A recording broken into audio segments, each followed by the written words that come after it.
Thank you. I see a lot of people already online, so let's begin. Happy morning to all of you, and welcome to the session.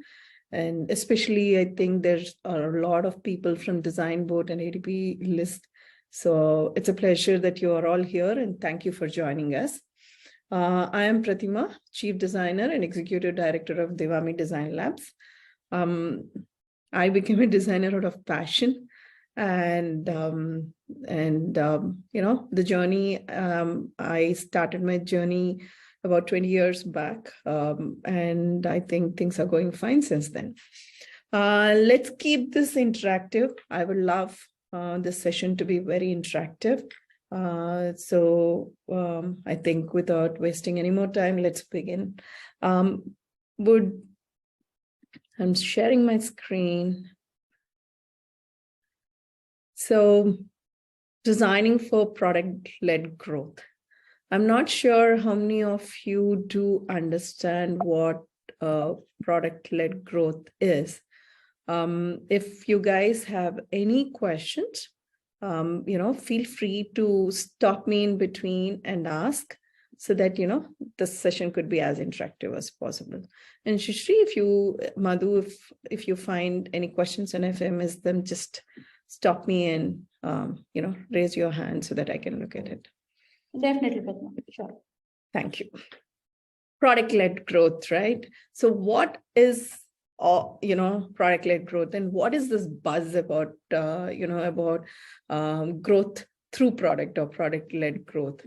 So if in the last 10 years or 15 years, technology has taken over all the industries and all the domains, at least a bit of it, right? Construction, for example. I don't think about 40, 50 years back, there was anything related to technology in the construction domain. Health tech, health tech itself became a domain, whereas health tech is part of the bigger gamut of healthcare. Similarly, fintech, finance. Finance was a domain by itself, but fintech became a separated domain. So there are certain industries and certain domains where technology has been dominating for more than a few years. But there are still a lot of domains where technology is still novice there, right? So anywhere, any industry where, technology is required and people are considering technology. When I say technology, again, digital transformation, indirectly. So any industry or any domain, wherever they're thinking that digitalization of their products or digitalization of their services is going to make things easier for their end users or convenience for the company, or it will increase their growth, people are working towards it. So, as this technology or digital platforms have become very popular, and they are, the reason for things to be a lot more easier and a lot more convenient and driving the growth. From that context evolved this product-led growth word, right? It wasn't that people were not looking at product-led growth earlier. Everything is driven by product. You have an idea, that idea either converts into a service or a product. There are only two ways, right? Either you're in the service business or you're in the product business. Having said that, earlier, most of the companies, right, they didn't focus, or their primary focus was not how do I make the product better for the users. It was more like how do I as a business grow. So that's the reason, a lot of companies, marketing was more about branding. It was not about a particular product. That is changing right now. A lot of places you may know what the product is, but you necessarily may not know who is the origin of, who is the, parent company, right? You will know the product, for example, and some companies actually do both. Like, for example, Amul butter. Now, the product butter is Amul butter. So they have branded themselves from the company's point of view. And they also do so much of marketing that everybody knows Amul Butter, Britannia biscuits, right? They know the the company's name. You also know the product. I'm trying to come up, eclairs, right? Cadbury eclairs. So they did both. But there are a few products where you know the product, but you may not necessarily know the company name. I was thinking of one of those, chocolates and stuff where you necessarily don't know the Ferrero Rocher, for example. I'm not really sure if that is just a product name or which company it is coming from. There, it was the entire marketing, the entire sales was driven by the product. Now, I'm giving examples of things that you guys might be familiar with so that, you understand that, how marketing and sales are associated with the product growth per se. So here we are talking about how different, departments or sectors that come together to help in the business growth, right? So marketing is something that we just now talked about. Similarly, sales. Earlier, sales team used to only focus on the company growth or increasing the numbers, but they necessarily did not do consultative selling or did not do solution-based selling. They were primarily focused on making their numbers, getting the revenue. But right now, the entire sales industry has changed their approach. They talk about the solutions, they talk about the product, how a product can help their end customers. So from all of this, also the engineering team, right? The engineering team is no longer focusing upon what is easy for them to do or what is difficult for them to do. They are focusing upon what do the end users need. In between, they focused upon what does the market need. When you talk about market and when you talk about users, there is from the novice point of view, the differences are very subtle, but from the product point of view, they actually make a huge difference. When you talk about market and market presence, you're talking about the gamut as a whole, and you're just trying to capturing a market or increasing your market presence. There are n number of techniques, but one of the key things that product-led growth actually depends upon is the customer experience. In other words, customer, success per se, right? They focus on how to make their customers successful, how to elevate their experiences on the product so that they like working on the product. Now, where did all this come from?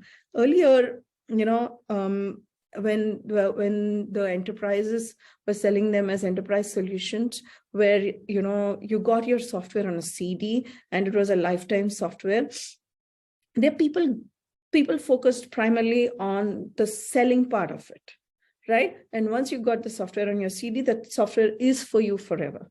But that kind of sales slowly moved towards selling software as a service. So you must have all heard about SaaS platforms, selling software as a service.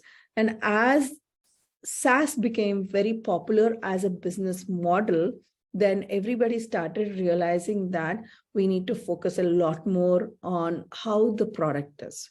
How do I increase the adoption of the product? So people are no longer calling as, I'm going to increase the market presence. They say that, how do I increase the adoption rate of the product? Or how do I increase the user acquisition? Or how do I expand and reduce the churn rate where, you stop people dropping off from the platform? Because now SaaS is, when you talk about SaaS products, when software as a service, software is being sold as a service, it is a monthly, most of them have a monthly pricing model. When it is a monthly pricing model, you absolutely have to make sure that your users are happy every month. So there is a constant urge on the product leaders or the marketing or the sales teams to make sure that the customers are happy throughout. So that's where the focus is also on reducing the churn rate and increasing the retention rate. I see there are no questions, so I'm moving on to the next slide. So now I think this is something that, Atlas from Greek is the person here. We just wanted a quick depiction. What we are indirectly trying to depict on this is customer experience, user experience are the ones that are finally going to lead to the product growth. Now, I'm not saying that it can't be done. I mean, it is the only sole thing, but the weight on customer experience is a lot more compared to what it was about 10 years or 15 years back. A few examples of product-led companies, right? Most of you know the Zoom, Figma, Pinterest, Salesforce, Grammarly, and Slack. These are a few companies, but there are a lot of other companies that are all product-led companies. Some of the companies have more than one product. Some of the companies purely rely on a single product. Of late, you would have seen a lot of unicorns also out there. Darwinbox, which is into HRMS. One of the companies that is from Hyderabad, and I'm very proud of them. Zenoti. These are a few companies with whom Devami worked, and we do take pride in working with them. There are a lot of other companies, both in the B2B space as well as B2C space, where they have become successful because of their focus on product-led growth. Now, let's get into how to design for product-led growth, right?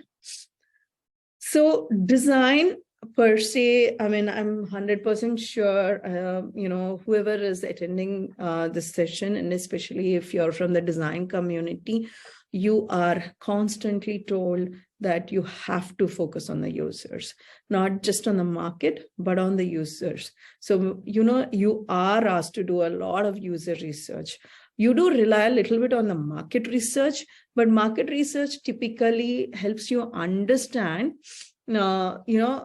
is there, space for this particular product in the market? Or if I take this product or this idea into the market, how many of them will adapt to it? That is what market research is all about. But once you have clarity that your idea is going to be successful and there is a market for the idea of the product, then, from a designer's perspective, we are asked to focus on user experience and what the users want, what are the needs, what are the wants, and what are the pain points that the product is trying to solve. I think the design community already knows, and I'm 100% sure anybody other than designers who are part of this session today, that users matter. Right. And that is the focus that has always been there in the design approach. Having said that, I strongly believe, and I have been advocate that we also have to focus on business. Along with users in business, we definitely have to focus on the product. This is something at Devami we have been doing for the last 14 years, because this is what we have always believed in. It is not just about users, because that sometimes just focusing on the users may won't make the business successful. And if the business is not successful, then there is no product, whatever we do. So we need to understand even what in business is required and what is the product roadmap and vision. Now, let me get into a few details and examples. Before we start working or designing for the product, we have to actually understand what this business is all about, what their vision is, what their mission is, and what are the goals from a business point of view. Like, what are the revenue numbers they want to meet? Where do they want to be present in terms of market? Do they want to sell in US? Do they want to sell in India? Do they want to sell in, Pan Asia? So those are the things that we really absolutely have to know. We need to also understand what, the penetration of the business into the markets. Now, when somebody says, I want to sell in a certain country, we also need to understand, from a business point of view, what other factors will influence the business there, because there are so many other things, and we'll get into the details. Now, when I talk about product, What I'm trying to say here is it is not just important to just know the business vision, mission, and the goals. It is also very, very important for us to understand the product roadmap. What is in the plan for the product? What is a quick win? What is something that absolutely has to be, in the 20% of the product. So usually, right, whenever as designer, when I get requirements from the client or from the product owners, what I ask myself is, what is the 20 out of all of this requirements that is going to make or break this product? Right? I always, anything that is in the scope, I break it into 20% and then 80%. What is this 20%? For me, right, the common flows by all of the users, or the flows that actually bring out the USP, unique selling point, or the differentiator of the product, is what I put it in 20%. And the 80% are the supporting flows. Supporting, if I have to call in very, naive way, pages, right? So what is the main flow? What are the pages that are involved in the main flow in this digital platform? Versus what are the other 80% that are actually supporting this main flow? There will be a lot of edge cases. So all of this goes into the 80%. So I try to understand what is in the 20% and how important is it to take it to the market? What are the deadlines, right? And that is extremely crucial because, as designers, sometimes we come up with some fancy interactions, and absolutely there's nothing wrong. We come up with innovative ideas and we absolutely have to do it. But if our innovative idea of design is not helping the product go out on time, if our innovative ideas are not helping the product deliver what it is supposed to, and it is not aligned with the roadmap, then we as designers have failed. So this is where understanding the product roadmap is extremely important. Now, apart from this too, I mean, like any other designer, we have to focus on the users. Now, users, right, typically we'll get a little more into details.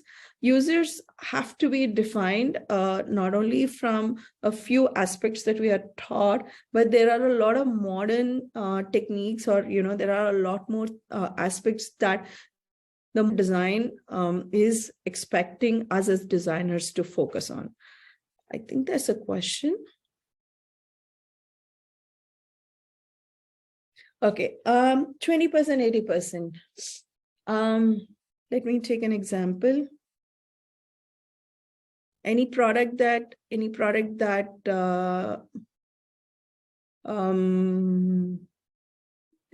example that you would like me to take, Mani Singh? Anything that you're completely familiar with? Oh, I'm thinking. Okay, let me take an example of Google Pay, right? 20% in my head for Google Pay is, 20%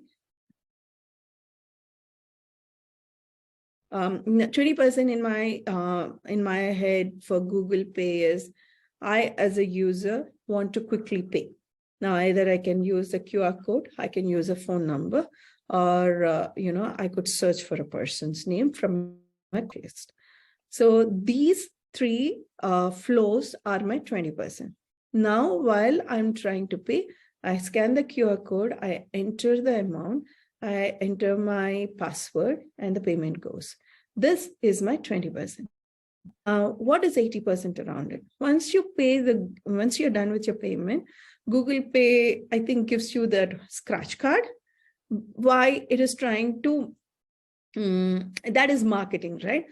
They are trying to, increase the user engagement. They're trying to make you happy. They're trying to make sure you come back to Google Pay again and again to so that you use the platform for the payment and you don't go to pay, the other GPay or PhonePe and other things, right? So that is what, those are all the additional features that go into the 80%. Along with it, a few other examples, there could be certain edge cases where, for example, find a user. Now, how do you treat it? You could just say, I didn't find the phone number, or I didn't find the user. Or you could say, you could add on to that flow, because you also need to build on it and contextualize it, right? You could always say the phone number does not, I don't see the phone number. Would you like to check somewhere? Things like that. Those are all part of the 80%.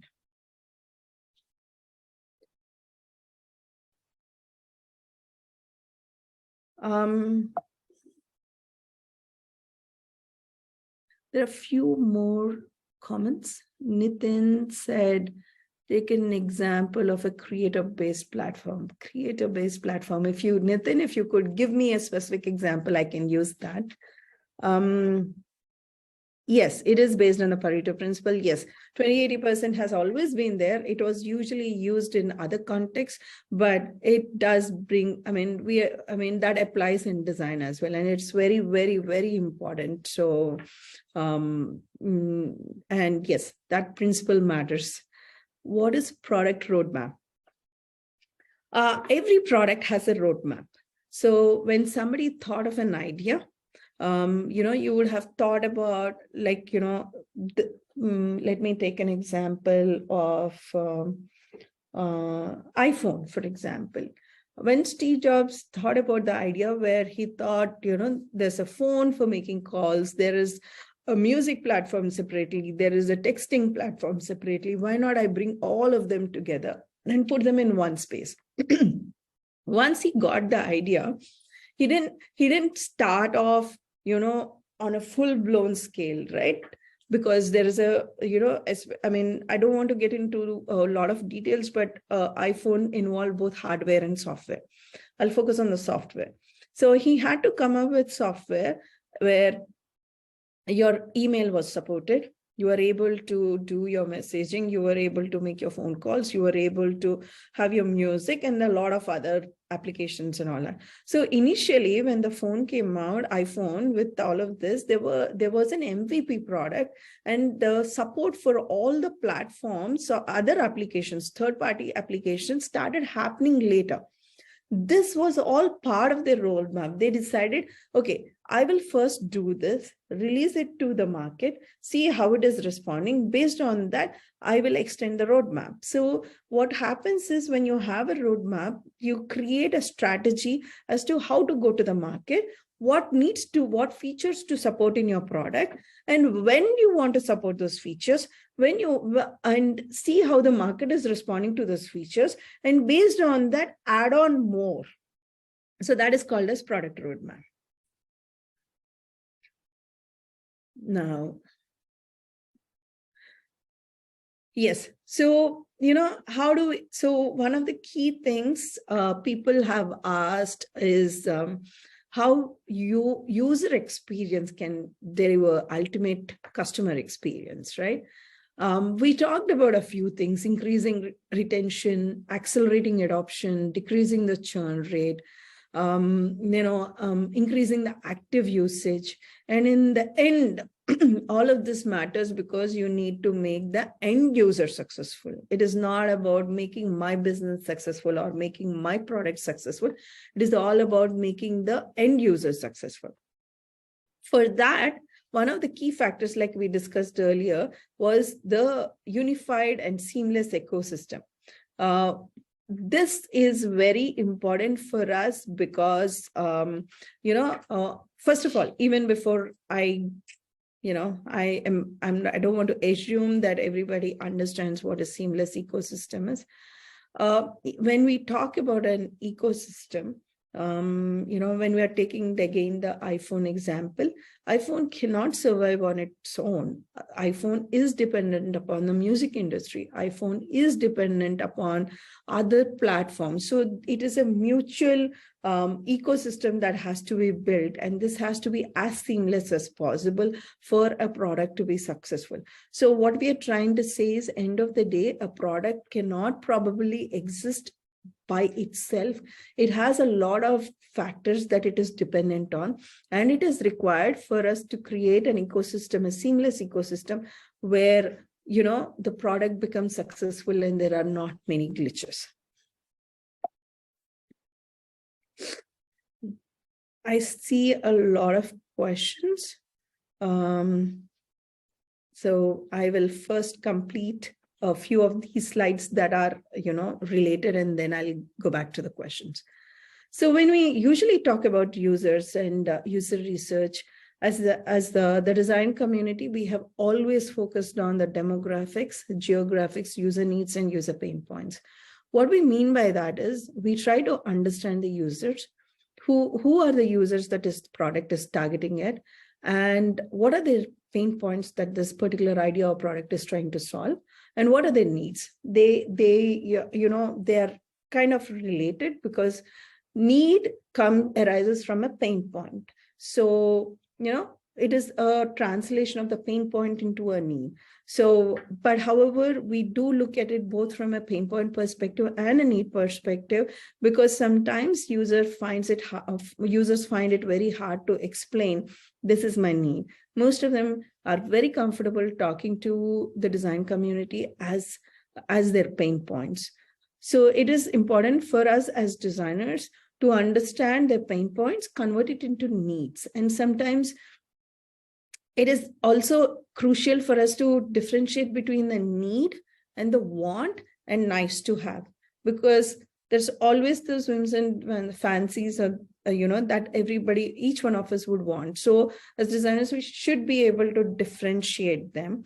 And, and sometimes as designers, we also need to think beyond just their need. And if you believe that something is going to drastically make a huge difference to their experience, reduce their turnaround time in terms of doing a particular task or a job, saving them time, saving them money, or making things convenient for them, then that is something that we also can, classify as need.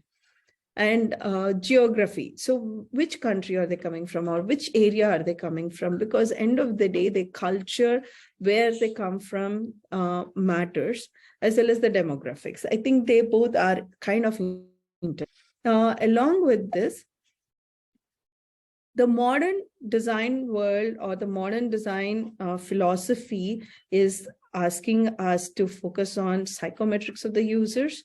We'll get into the details. It is also asking us to get into the firmographics, and it is also asking us to consider market influence. What do we mean by this? Psychometrics. So it is extremely, extremely important for us to understand user behaviors. In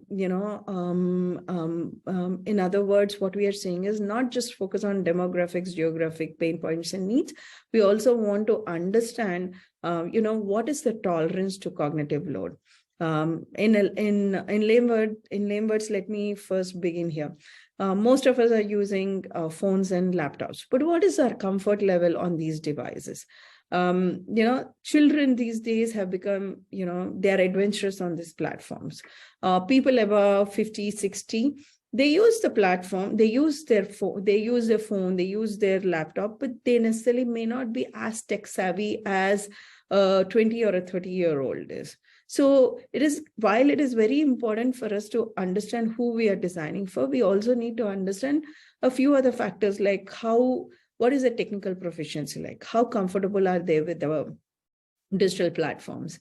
And cognitive overload or cognitive tolerance. How comfortable are they with digesting the data on the screen?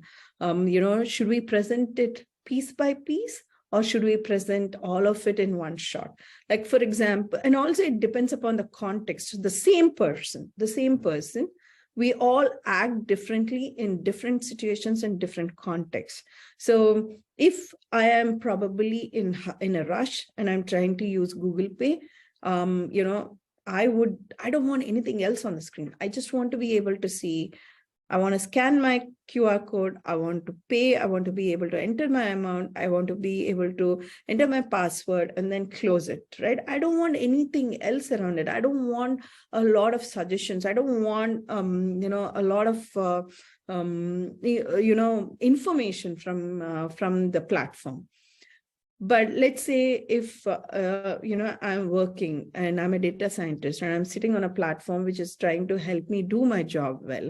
And if that particular context or situation demands that the platform throw a lot of information at me, so be it. So that's why you see that there are certain platforms, a lot of people take the example of Google and they say that Google is using minimalistic design. Google search is very simple. You don't see anything else on the page.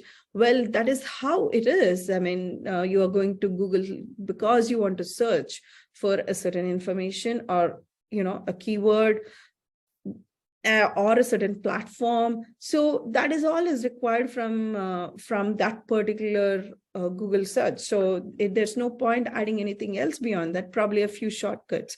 So the demand is that, and if all and it is across the world. So they're catering to a lot of people. So it is okay that Google search is like that.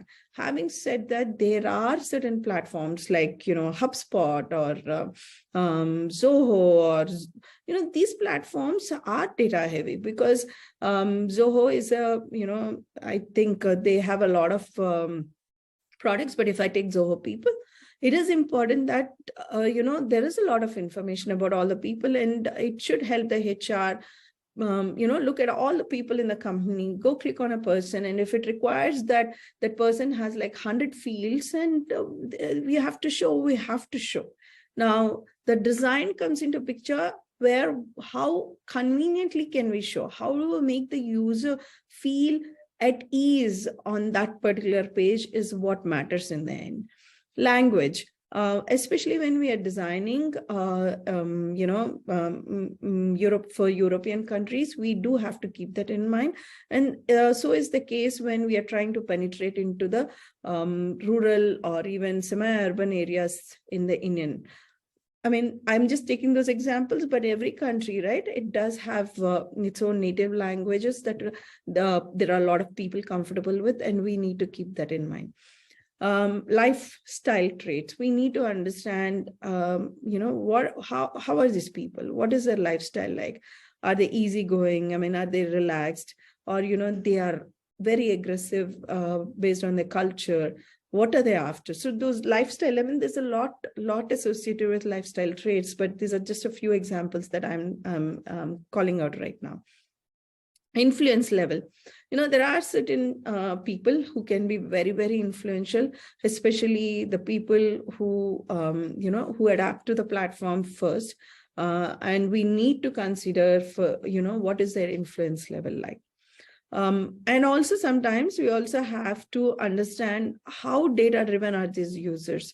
In order to build their trust, how much data should we show? How much analytics should we show? This is something, especially the SaaS platforms, deep tech and certain SaaS platforms are focusing on these days. And that's why you do hear a lot about data visualization, data-driven analytics and all of this, and also AI. AI is one of the primary things that AI is focusing on is predictive analytics.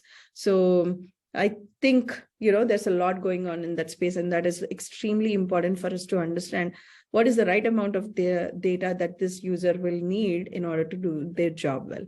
End of the day, more than anything else, the subject matter expertise, how comfortable is user with the subject that this product is focusing on. So that is extremely crucial for us to keep in mind when we are doing the design. Firmographics.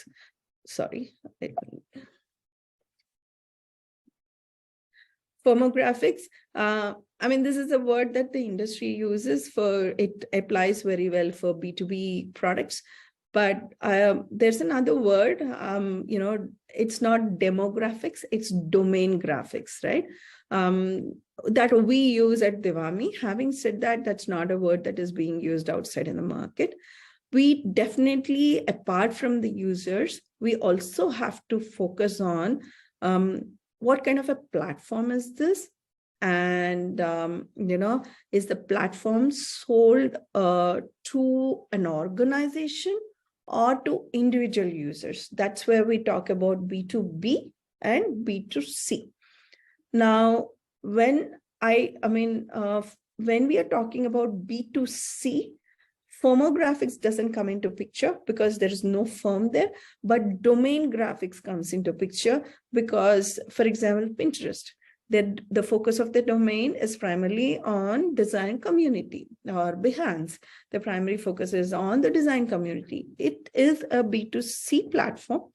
Having said that, the focus is on the design community, right? So their end users primarily will be designers or people aspiring to become designers or people in some form associated with design. They could be product managers as well, right? As an example. Now, while we are focusing on I'll take the example of Behance.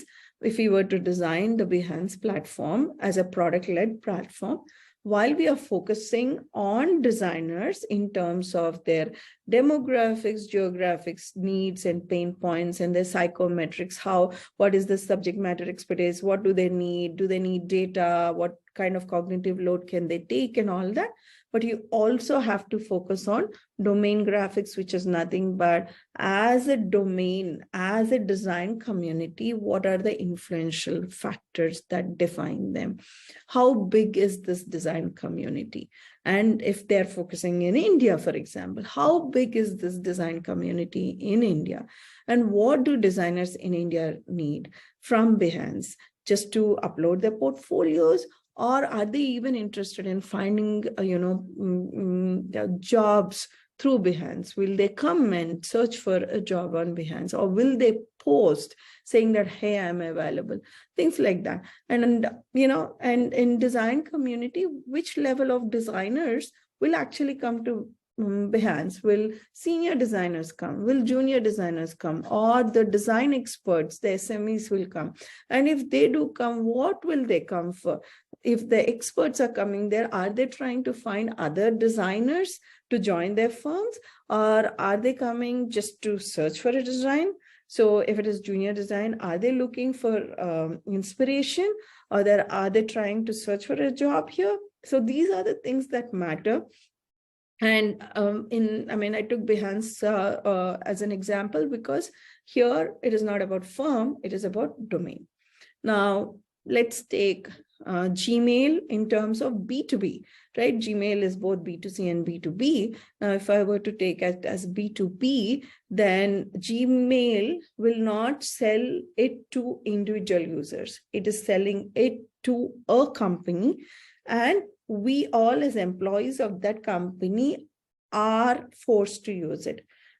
Force has a very negative connotation, but I'm using it here in a positive connotation where, we don't have a choice. The company decided that we will use Gmail across the, as a mode of email communication. And, we are all have to use it. Now, in that case, it is important not only to understand the psychometrics of the end users like me, but as a firm, what is this company looking for? Now, in this particular case, if you realize, we do categorize companies into small and medium-sized companies, enterprise companies, startups. So you need to understand, where is the product focusing on? Which firmographic is the product focusing on? And that's where the organization size comes into picture. How big are these companies comes into picture? How influential can these companies be on the product comes into picture? Apart from that market influence, I think most of you already know that we do competitor analysis, and competitors are going to be a big influence. Actually, I think of late for products, there is so much of market. It is not about, I think the game is no longer about capturing the other competitors' market. It is more about being the first in the market or going to the market with the best features so that I can adopt as much market as I can, right? That is what is driving all of us these days. And that is one of the key principles of product-led growth. We are trying to see what market has already been captured by the competitors and how much more new market do I have where I can get into. What are the features that I can focus on to quickly, capture that market? And how do I make this feature so seamless in terms of their usage that the user feels wow? And then they'll start using the platform. And as they're using, they act as my influencers where they go and talk about my product with others. So indirectly, if there is another person who is using a competitor platform and, they get to talk with an influencer of my platform, that happens automatically. The indirect marketing happens automatically, and I don't have to focus on capturing somebody else's market. So this is also something, one of the key principles of product-led growth. And then again, there are regulatory factors. Again, especially with design, there's a lot of talk about regulations and how the design community also has to abide by certain regulations. But so far, I think we are not in a space where there is a lot of regulations that are being enforced upon how we design, what we design, and to who we design. So environmental influence, I don't want to get into that. That's something that we are already aware of.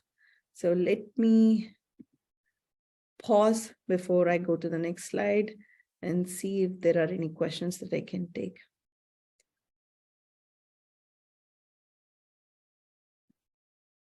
So Pratima, we are also doing a LinkedIn Live where I can see the consistent question popping up is UX and CX. If you can tell a little bit about that, that would be good, I guess. Sure. So customer experience and user experience are two words coined in different contexts. When you talk about user experience, we are talking about user using a digital platform. And once they start using the digital platform, they become the customer, right? I'll take an example of airlines. You could be a customer of Indigo. Now, whether you are using their Indigo platform or you're using some other third-party platform like Yatra or one of those travel platforms where you can book the tickets. If you're using a digital platform like Yatra, then you are a user of Yatra, but through Yatra you bought the ticket for Indigo, right? So you are becoming a customer of Indigo. So I don't want to confuse you all. Customer experience right now, Indigo, because you became a customer, Indigo has to take care of your experience from the start till the end. What it means is you could have gone to their platform directly and booked a ticket, or you could have gone to another third-party platform to book a ticket, but they have to ensure that you are having a seamless experience booking a ticket. So that is where the ecosystem that we were talking about earlier comes into picture. Like, it is not just about you being right. It is about if your product is available on a third party, buying the product through the third party also has to be seamless. Now, you bought a ticket. After that, you want to cancel your ticket, or you want to, if you want to cancel a ticket now, I'm not sure how easy it is, but it is sometimes painful. So that also comes into customer experience. that part, if it is available on the digital platform, it is part of the user experience. But if you have to call them and cancel, then it comes into customer experience. So what I'm trying to say is customer experience deals from end-to-end experience, and also afterwards, how to keep that customer engaged falls into customer experience.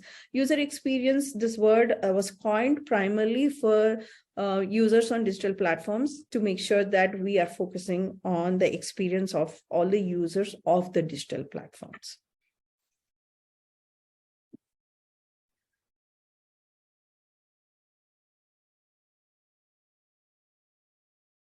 Okay, I have a couple of questions here. How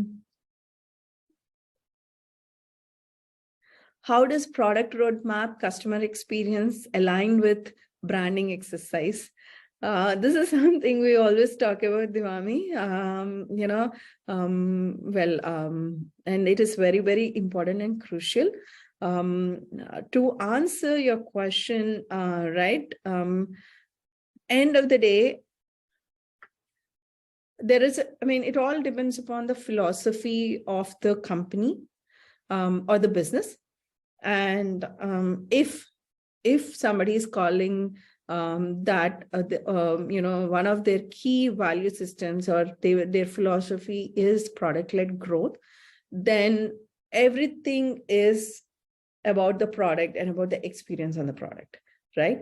So first of all, if it is product-led growth, it is all about making the product the awesome product.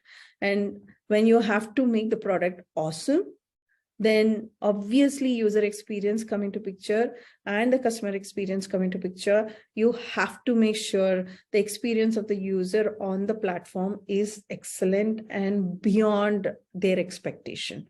So that is customer experience. Now, how is branding exercise aligned with customer experience?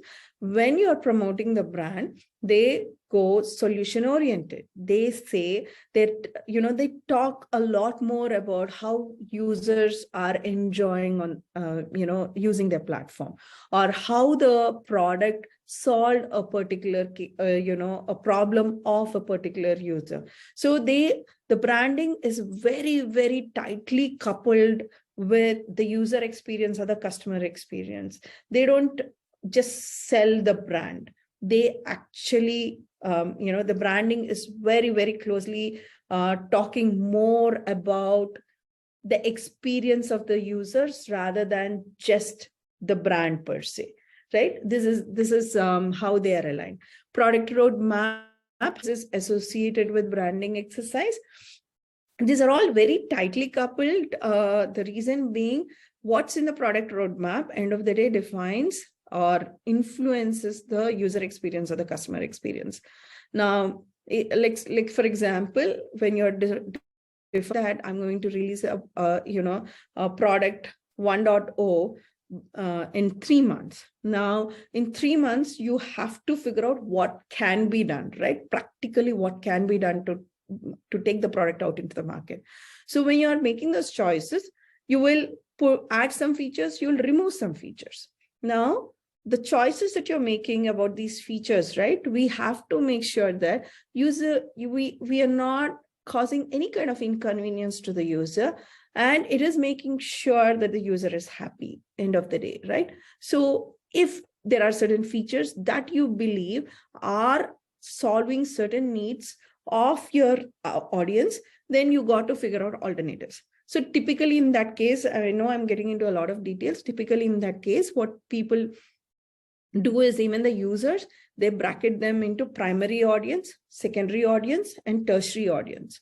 So the MVP product or the product 1.0 or whatever is going out into the market first focuses on making sure all the primary audience are extremely happy and they have a fantastic user experience, because they don't want to lose these users. They want to make sure that they increase the adoption of this primary audience.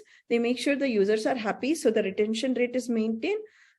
But they may not as much focus on the features that are needed by the secondary and tertiary audience, because they're okay if they lose these audience. If tertiary audience and secondary audience are not as happy also, that is okay, because they lose them, but they are not the focus of the, they are like, if I get them, great. but I am really focusing on these people is how it is.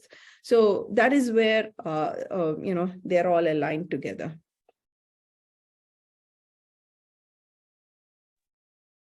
Pratima, one more question that we are getting in from LinkedIn also, and here also I see a version of it, is like, how do you kind of differentiate between needs and wants?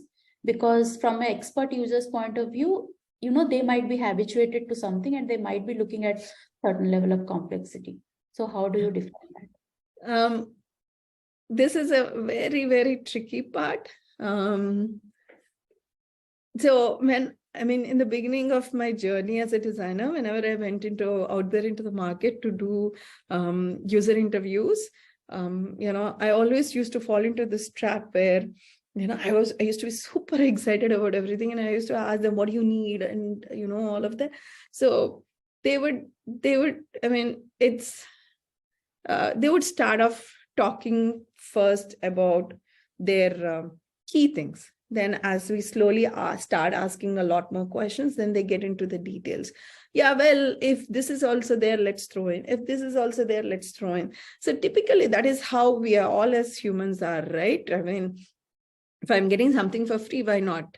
But so what I have started doing in the user interviews is I try to focus on their emotions and their tone and their body language, because there is no easy way to identify a want or a need from a want or nice to have, right?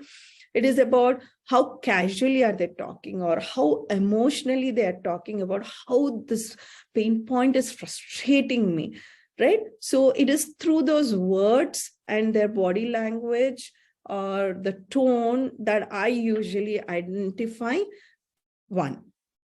That is the first step.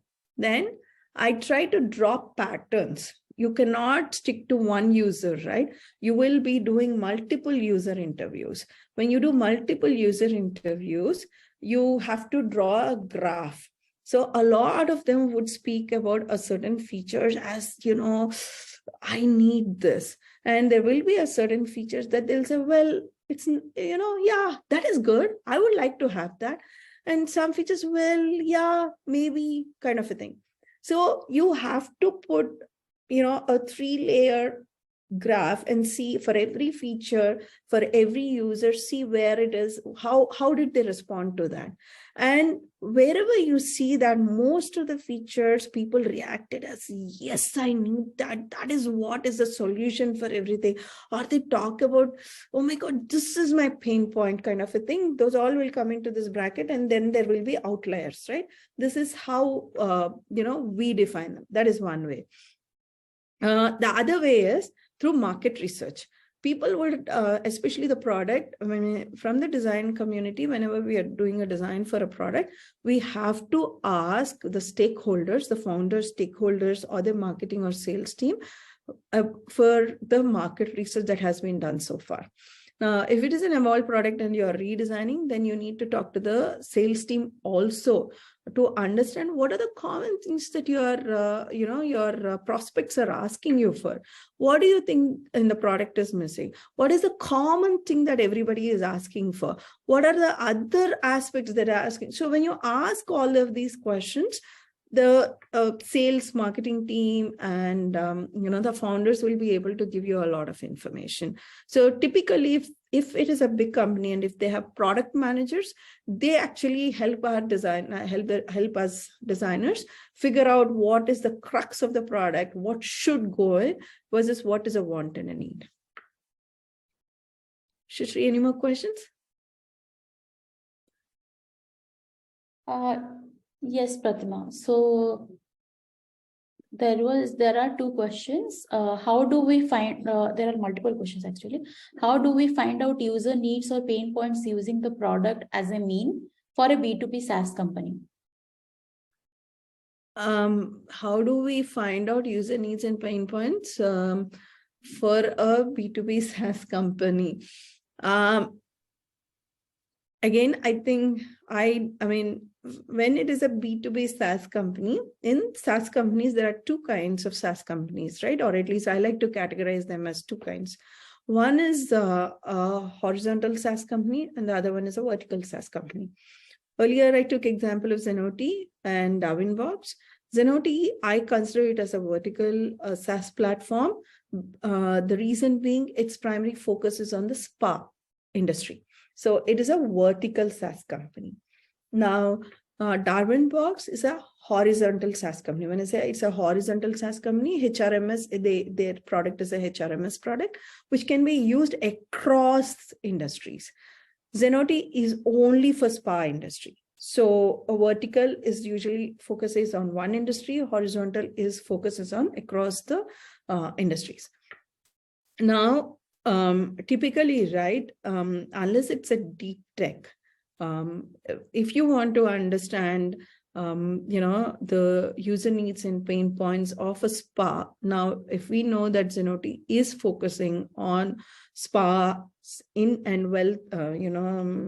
wellness platforms or wellness companies in India, then, we don't have to depend upon the stakeholders. I mean, we as designers should be able to walk into spa and understand how are the receptionists behaving. What are the needs? I mean, end of the day, right? That kind of a platform, Zenoti platform is primarily, I mean, if you break down the users who will be using the Zenoti platform in a particular spa, it is the spa owners, like the top CXOs or spa owners, and it will be the receptionist and probably some analysts in between, right? Who are into numbers and revenue. Now, do you think a small spa in the corner of our street would probably buy Zenoti? No, they wouldn't buy it because they exactly, because it's one small space, they know exactly how many people walk in, they kind of know everything, they maintain the books, they are not dependent on a platform like Zenoti. Then who are the people who will depend on a platform like Zenoti? Probably, the big ones like the Mirror or who have more than a few branches. So the founders of Mirrors, probably as an example, they want to understand the analytics, right? They want to understand, as of today, every day, what is my average income? Are my customers happy? What are the common services that are being used across all of them?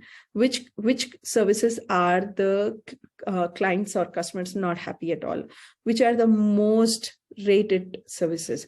Or which are, these are the common questions that they have, because especially when they're growth oriented and they're focusing on the growth, they want to make sure that they understand their top line, they understand their bottom line services, they understand what is generating the most satisfaction to the customers, what are the services that are, least appreciated, things like that. But a receptionist of that particular spa is more interested in appointments. How do I manage the appointments? How do I send reminders? Or, already a client is inside and there's a new client coming in. Are they done with the service? These kind of things, right? So what I'm trying to say here is, there is information out there online to begin with. First of all, you need to approach your stakeholders and ask if they can arrange for user interviews. And users here are different. There are different roles, and based on the role, there are different personas we have to create, right? For that, you need to ask your stakeholders, can you give me access to users across all of these roles? Number one. If they're not able to give you access, then you need to go out into the market and see how you can penetrate or how you can leverage your influence and talk to people. 3, if you're not able to do both of them, you can actually see what the competitors are doing. And these days, finding information about the competitive platforms is so easy because they all have YouTube videos, they all have enough information out there, articles, newsletters. There's a lot going on out there. So you will be able to get it. And 4, there is enough information about the domain and industry online. And there is, and there are experts, looking into all of this. Now, one of the things that I do, which not many people do, is I also go and look at the JDs, job descriptions on online platforms. Like if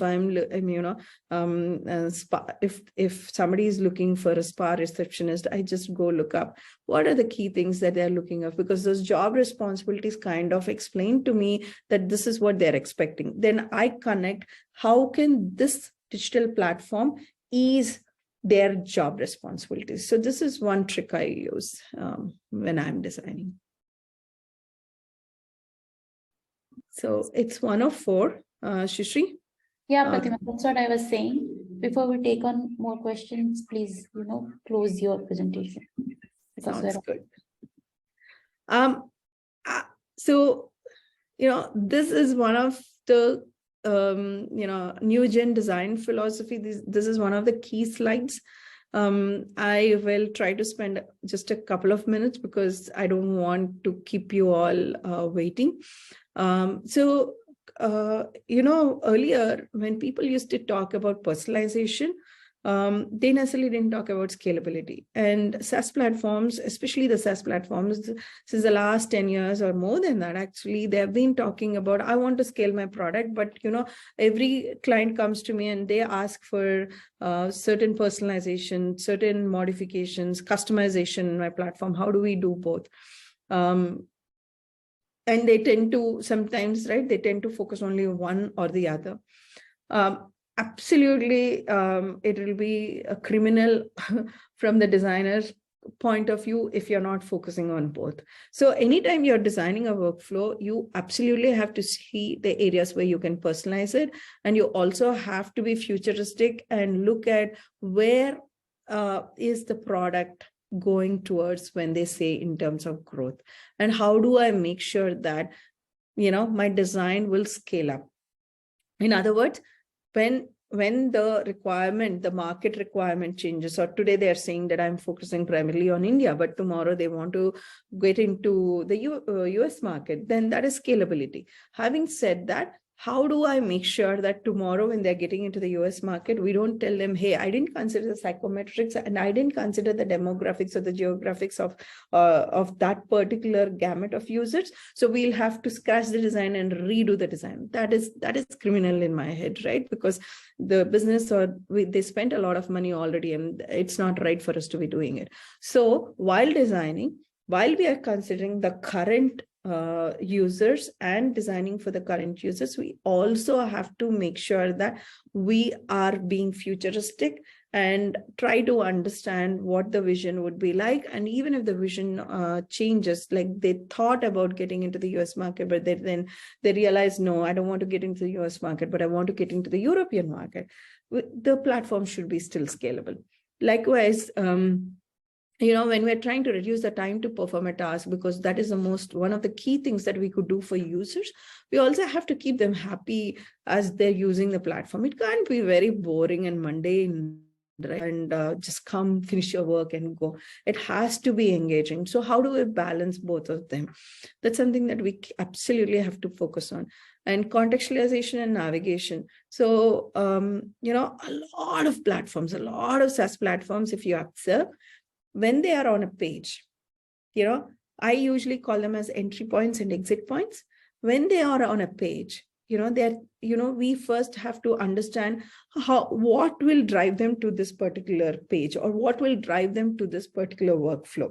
And from here, what are the questions that will pop in their head, and how do I answer those questions, and how do I give them the context to go to another space where, their answer will be available. Right? This is very, very important. So earlier, or even now, most of the SaaS platforms, they focus primarily on the navigation. They've already, compartmentalized what goes into what, like a dashboard, then, my work, then some other features, that is how the navigation is done. But in order to connect them, they always have been focusing a little less on contextualization, especially because some of these SaaS platforms are also sold as modules. I mean, you necessarily don't have to buy all the features, right? You can buy a few features. So even in that case, we have to give as much contextualization, and we have to support the engineering team to help them, on and off, or configure it in such a way that for only these modules, this contextualization has to be there. If they're selling the whole product with all of the modules, this contextualization. So that mapping has to be done by the design team, and we need to support the engineering team there. Inclusion and consistency. Inclusion, colorblindness, handicap or physically challenged people. This is one aspect we all know about inclusion, but it is also about a lot of other factors in terms of inclusion, because as of today, my market focus could be this, but as I'm going, I should be able to include all of them. I think that comes both into scalability, but when we talk about the word scalability, it is in terms of business point of view, but when we talk about inclusion, it is from the user's point of view. Classic example I always tend to give is, how do I make sure this platform includes the small children and the adults? Because because how the younger generation uses the platform, they like the platform to be more adventurous. They want to discover things on their own. Whereas if it is people above 60, then they prefer, things to be very clear, a guided experience.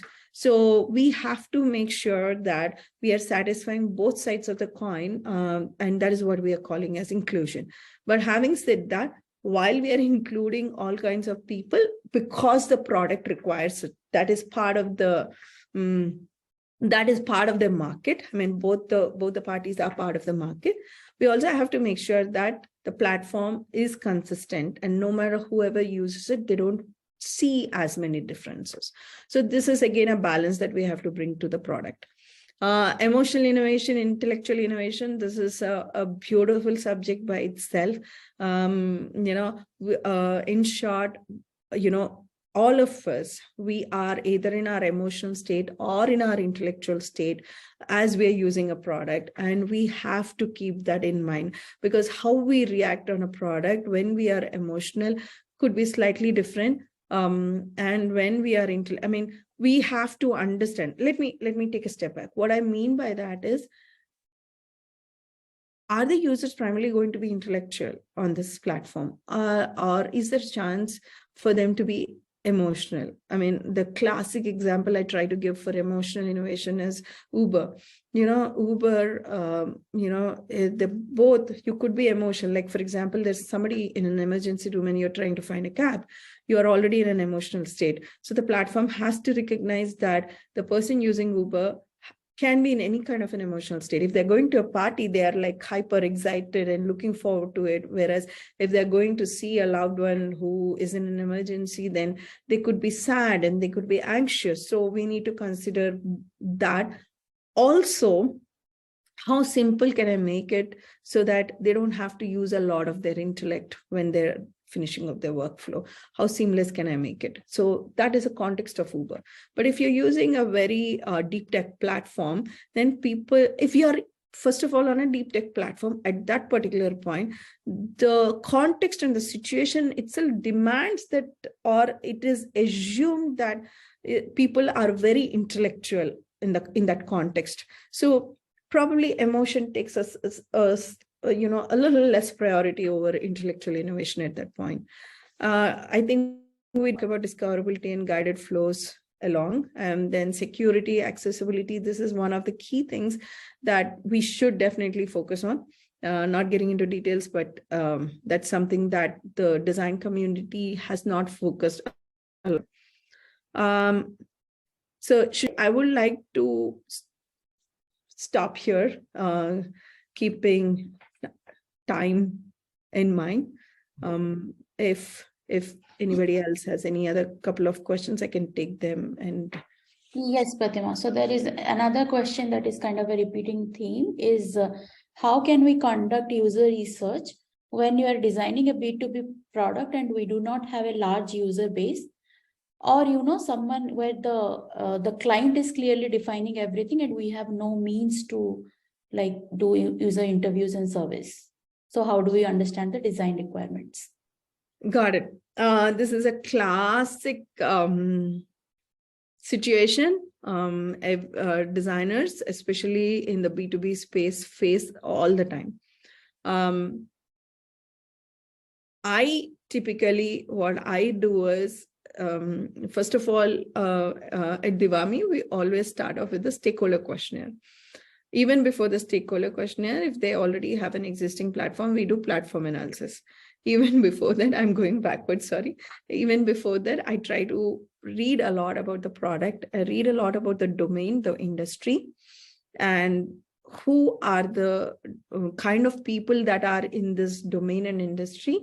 For example, if I take construction, if you are building a platform for construction, there are blue-collared employees, then there are supervisors, then there are salespeople, then there are CXOs, and probably the supporting staff. And also they will have to work with a lot of vendors around for their material, acquisition or acquiring of it, or a lot is there, right, in that space. So first I try always to understand the domain, the industry, and how is this particular platform going to help that industry. So what problem are they trying to solve? So this is first something that I try to focus on even before I talk to the stakeholders, because there's enough information. They have websites. There must be some information about the product, unless they're a startup and they have not exposed anything yet to the outside world, right? That is a completely different game. Once I understand the domain, the industry, and the differentiator, the unique selling point of this particular product, by reading outside, then I go to stakeholders with a set of questions. I think till here, I think if you're not doing the first step, please do the first step before you go to the stakeholders, because you got to be a subject matter expert before you go to the stakeholders. You need to win the hearts of the stakeholders. You need to win the trust of the stakeholders. So this is extremely important and crucial. Now, when you are doing the stakeholder interview, if you talk from the subject matter expertise point of view and ask them those questions for which only they can answer, and the rest of the questions you already found information online or outside, their trust in you increases like 10x, 10-fold, 100-fold. They start sharing a lot more stories with you. Then you don't have to ask them so many questions, right? They start sharing a lot of stories. They start sharing a lot of experience. They get comfortable with you. Then they're not talking about just their expectations from you as a designer. They're actually sharing their experiences, the stakeholders. So then they're open to sharing some of their weaknesses, or open to sharing some of the pain points of the product, right? This is the second step. Ideally, you are supposed to do the user interviews. But if you don't have access to the users, then what I do is, now that I understood the construction industry here, I understood the stakeholders' requirements. Now, when I ask, can I get access to, for example, my home's CXOs and they're not available, what I try to do is I go read about these CXOs on the online platform. I try to understand what are their primary focus, what do they normally do out there, right? And how is this platform helping them? I try to put myself in their shoes, and for every question that I made for the user, I put my answers. I put myself into the user's shoe, imagine what they would expect from this platform. I write it down against that question. For CXO, this, for example, my home CXOs would need this. Now, Aparna CXOs probably would need this. I write it down based on whatever I'm reading online, right? Those answers, I share it back with the stakeholders and say that, hey, this is what I did a mind map of questions to what I read online. And I feel like these are their needs and wants. And this is my psychological analysis of them, or firmographic analysis of them, or market analysis of these people. And this is what I am concluding, and share it with the stakeholders and get an approval from them to make sure that you're on the right track. If you're not, when you have done so much of work, they will try to get you the information that you need. or at least it worked for me. Yeah. Shishri, anything else? Yeah, there are a few more questions, Pratima, but we're running out of time. Sure. So I will throw a couple more at you. Okay. What is the best way to design a user onboarding experience to maximize product adoption? That totally depends upon which product you're working on, right? Yeah, it's a challenge because you just don't know what is right and what is the amount of time you need to spend on onboarding a user. A fintech application, it demands that we need a lot of information from them, and those are government regulations. There is a mandatory information that we have to collect. So if you get onto any fintech platform, the onboarding experience, you'll see a lot of steps, and the time that is required for onboarding takes a little longer. Now, when I, as a user, I'm getting onto a fintech platform, I'm already in my head convinced that, hey, I know that they'll ask me a lot of questions, right? So I'm mentally prepared. So as a user, when I get onto the platform and I'm trying to onboard myself onto the platform, I'm not frustrated about all the questions because I know that I have to do it. Karna hai, karunga. So, I will do it. There's no, I'll feel like that. But at the end of the day, I will do because I am benefiting something out of that platform. And I know that this is thrusted upon me by a third party called government between me and the platform. But if I'm going onto a social media platform, and if they're trying to ask me, which color do you like? Or, where did you graduate from? I'm like, why would I want to even give you those details, right? So you have to be intelligent to figure out what are the questions that are absolutely right in terms of helping the business, helping the product, and making sure the user is having a great experience and he's not getting, for lack of a better word, pissed off, right? So that balance is something that you need to really work on. And it completely depends upon which context and which platform you're working on. Okay, the last one. The emotion of the user, why is it important? Because it's not stable and changes, and how to give importance to that in design. Any methods that you are using? Emotion is absolutely important, right? End of the day, every human is emotional. We are all emotional. It is our emotions that drive most of our time or space, right? We get excited about certain things. We get anxious about certain things. We feel sad about certain things. We feel happy about certain things. As designers, I primarily think it is not only our job to, design, to try to reduce time or try to reduce the money that is being spent and make things convenient. It is equally important to make that experience joyful. And joy is nothing but an emotion.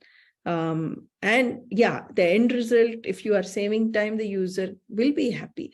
But why not make that journey also joyful, right? It doesn't have to be only an outcome based. It can be at every moment, make it happy. So when I am designing a platform, I not only look at the workflow, I also try to contemplate who are these users, what are their roles, what could be their, emotions which they could come onto the platform. Simple thing, I come in the morning, let's say I fought with my husband, I came in the morning, I'm frustrated. I open my Gmail. Gmail, if it just says, hi Pratima, happy morning, good to see you today, that's enough. That little personalization is going to, make a difference. But how you treat it, these days, all of us on the top, right, next to, we are by default putting a picture and saying, hi Pratima. That doesn't help me. It's a little bit more. And what are these little bit more that can make a difference? See, end of the day, as designers, we have to make the experiences joyful. We have to make sure users are happy. They have to associate positive emotions, happiness, joyful, very easy to do, a smile. These are the things that you want the users to associate with the platform. Only when you associate positive emotions with the platform, when you think of that platform, a smile comes on your face, ease comes in your head, and you will want to go back to the platform again and again. I'm 100% sure you would. There are multiple things out there which you'll think, yaar, karna hai kya? Do I really have to do it? Okay, 5 more minutes. I'll go after 5 minutes, or I'll do that after 10 minutes. There are certain things that you will be very joyful about doing them, right? So as humans, our brains, or we are wired that anything that we associate a positive emotion with, we want to go on to it like that. We want to do it. But anything we associate a negative emotion with, we try to postpone it to the last minute. So it's very important, one, to create that positive emotion and associate a positive. I mean, it's very important for us to design the platform in such a way that user always associates positivity to the platform. So it is very important for us to understand what kind of emotions are possible and with what emotions they come onto the platform. That is onboarding. Once they're on the platform, what will cause them frustration? What will cause them delight? What will make them happy? These are the things that you constantly have to ask at every step of the design. So when I come up with information prioritization, so in design, right, we first of all, when we are doing a flow, we first do information. What is all the information that has to come onto this page? What are all the possible actions that have to come onto this page? When you prioritize, I also write down what are all the possible emotions that the guy comes onto this page, and how do I make sure that the feel that he's having while doing something on this page is always joyful.